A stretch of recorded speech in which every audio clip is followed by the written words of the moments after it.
It's a parent's responsibility for the psychological, spiritual, and emotional well-being of their children. I said psychological. That means that we need to know what our kids are listening to. We need to know what our kids are watching. We have to be careful what we expose our children to. Psychological is a parent's responsibility. Spiritual, that's a parent's responsibility. So whatever your spirituality, whatever you believe or don't believe, see, that's your responsibility to make sure our kids are coming in whole when they come to school on a daily basis.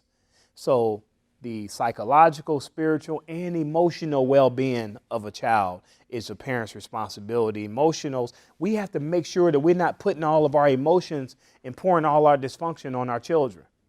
So the psychological, spiritual, and emotional well-being, that is the responsibility of a parent. But as educators, sometimes we have to play parents. Sometimes we have to play uncles and aunts. Sometimes we have to be big brothers and big sisters. So the psychological, spiritual, and emotional well-being is not just a parent's responsibility. It's also an educator's responsibility. We have to be careful about putting our dysfunction on our students. We have to be careful about being overly emotional with our students. We have to be careful about putting all of our spirituality on our kids and judging our kids based off who they are and who they aren't.